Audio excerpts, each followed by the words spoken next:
IPsec अब किस तरह से वर्क करता है, आईपीसेक का आर्किटेक्चर क्या है, and we know IPsec is equals to family of protocols. तो आईपीसेक में जो दो प्रोटोकॉल्स काम करते हैं उनमें से सबसे पहले तो है जी ईएसपी और एएच। ये दोनों प्रोटोकॉल्स हैं। ईएसपी एक प्रोटोकॉल है, एएच एक प्रोटोकॉल है। ये किस तरह से प्रोटोकॉल है? जब आप एएच का पैकेट अपने नेटवर्क में से गुजारेंगे तो आपको बकायदा इसका प्रोटोकॉल नंबर एलोकेटेड मिलेगा विच इज 51। जब आप ईएसपी को नेटवर्क से गुजारेंगे तो आपको बकायदा इसका प्रोटोकॉल नंबर मिलेगा विच इज 50,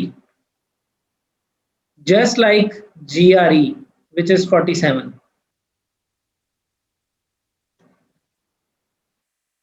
तो ये प्रोटोकॉल्स हैं ESP और AH। ESP stands for encapsulating security payload and AH stands for authentication header। अगर मैं एक स्टेप वापस जाऊं तो ये जो IPsec हेडर लिखा हुआ है ये IPsec का हेडर नहीं होता, ये या तो AH का हेडर होता है या ये, अगर आप AH नहीं यूज करते तो या ये ESP का हेडर होता है। IPsec का हेडर एक्चुअली AH या ESP के हेडर को बोलते हैं।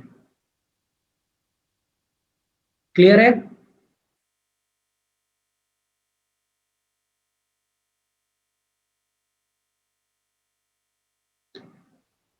ESP प्रोटोकॉल क्या करता है? ESP प्रोटोकॉल की ये खासियत है कि ये आपके पैकेट को एनक्रिप्शन सर्विसेज भी दे सकता है और हैशिंग सर्विसेज भी दे सकता है, यानी इंटेग्रिटी सर्विसेज।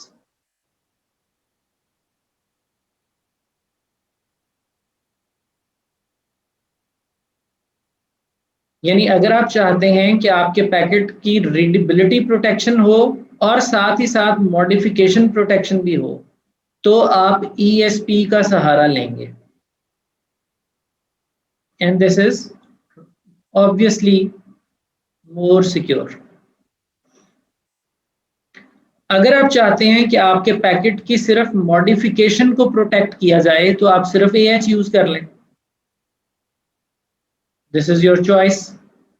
सो इनके दरमियान और है, आप या ESP यूज करेंगे या आप AH यूज करेंगे। अगर सिर्फ हैशिंग करानी है या ओनली इंटेग्रिटी करानी है तो आप AH का इंतखाब करेंगे, और अगर आपने एनक्रिप्शन प्लस इंटेग्रिटी करानी है तो आप ESP यूज करेंगे। अगर आपने सिर्फ एनक्रिप्शन करानी है तो भी आप सिर्फ ESP यूज करेंगे। देयर इज एन ऑप्शन कि आप अकेली इंक्रिप्शन करा लें और आप ESP से बोलें कि हैशिंग मत करो।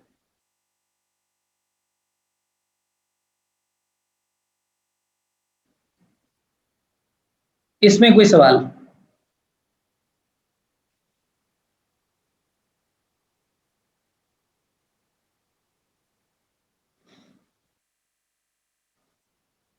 अब ESP हो या AH हो, AH होगा तो इसको कोई ना कोई एल्गोरिदम रन करना है, ये यूज करेगा SHA को या MD5 को, जो आप कहेंगे ये उसको यूज करके हैशिंग करेगा। बजाते खुद AH हैशिंग एल्गोरिदम तो नहीं है, हैशिंग तो इसने उन्हीं मैथमेटिकल फॉर्मूलाज को लिवरेज करके परफॉर्म करनी है जो हम पीछे पढ़ के आए हैं। ये तो सिर्फ एक प्रोटोकॉल है जो कि हेडर में उसका जो आउटपुट है मैसेज ऑथेंटिकेशन कोड की, उसको रखने की फील्ड प्रोवाइड कर देगा, लेकिन वो message authentication code calculate AH नहीं कर सकता। वो कैलकुलेट करने के लिए AH को कॉल करना पड़ेगा, SHA को या MD5 वगैरह वगैरह को। इसी तरह ESP ने अगर एन्क्रिप्शन करनी है तो इसको सहारा लेना पड़ेगा डैश का, 3 डैश का, AES का। ESP बजाते खुद एन्क्रिप्शन तो नहीं कर सकता, एन्क्रिप्शन तो इन्होंने ही करनी है, लेकिन उस एन्क्रिप्शन के लिए अगर कोई सपोर्टिंग डेटा साथ कैरी करना है तो वह सपोर्टिंग डेटा कैरी करने के लिए जो फील्ड्स बनेंगी हेडर में वो ESP हैं। लाइकवाइज ESP ने भी हैशिंग करनी है तो ESP खुद हैशिंग एल्गोरिदम नहीं है, इसने SHA या MD5 को ही कॉल करना है हैशिंग करने के लिए, और उस हैशिंग का कोई सपोर्टिंग डेटा साथ कैरी करना होगा तो उसके लिए जो फील्ड प्रोवाइड करनी है वो हेडर में ESP ने प्रोवाइड करनी है। अब -3 AES SHA MD5 हम समझते हैं कि इन सबको कीज की जरूरत होती है, लिहाजा दो पार्टीज के दरमियान की को एक्सचेंज कराना एक बहुत इंपॉर्टेंट पॉइंट है। की एक्सचेंज होगी दोनों अतराफ तो, यानी इन अदर वर्ड्स अगर की के ऊपर एग्रीमेंट होगा तो ये सारी चीजें रन होंगी, -3 AES SHA वगैरह। अगर की पर एग्रीमेंट ही नहीं हुआ तो ये जो एल्गोज हैं -3 ये ठीक तरह से आपकी जो कम्युनिकेशन है उसको सिक्योर नहीं कर सकेंगे। लिहाजा की के तबादले के लिए हमने एल्गोरिदम्स पढ़े थे, लाइक डिफी-हेलमैन। तो डिफी-हेलमैन एक एल्गोरिदम है जो की को एक्सचेंज करा देता है, बट डिफी-हेलमैन को दो पार्टीज के दरमियान कुछ वैल्यूज एक्सचेंज करानी होती हैं, टू एंड फ्रो कम्युनिकेट करना होता है। उस टू एंड फ्रो कम्युनिकेशन के लिए भी तो हमें कोई प्रोटोकॉल चाहिए जो दो पार्टीज के दरमियान जो इनिशियल कलर्स थे जो एक्सचेंज किए जा रहे थे उन कलर्स को एक्सचेंज कराएगा, फिर उसमें सीक्रेट कलर मिक्स करके जो वैल्यू बनेगी उसको एक्सचेंज कराएगा। So how will that thing move between A and B? You need some protocols for that, that is called key management. और इस जगह के ऊपर जो प्रोटोकॉल इस्तेमाल होगा that protocol is called Oakley protocol. Oakley key determination protocol. और Oakley key determination protocol actually use करता है डिफी-हेलमैन एल्गोरिथम को in order to exchange keys between two parties. अब दरमियान में हमारे पास, आप अगर इस डायग्राम में देखें तो हमारे पास एक चीज है पॉलिसी। ये पॉलिसी प्रोवाइड करता है एडमिन, जो कि हम लोग हैं जिन्होंने VPN कॉन्फ़िगर करना है। हम पॉलिसी बनाते हैं, पॉलिसी में हम क्या बोलेंगे? हम पॉलिसी में ये बताएंगे कि अगर ESP इस्तेमाल करना है और एन्क्रिप्शन इस्तेमाल करनी है तो 3 डैश इस्तेमाल करो, ये हम बताएंगे बीइंग एडमिनिस्ट्रेटर। अगर ESP इस्तेमाल हो रहा है, एन्क्रिप्शन 3 डैश से करनी है तो हैशिंग SHA से करो, ये हम बताएंगे बीइंग एडमिनिस्ट्रेटर।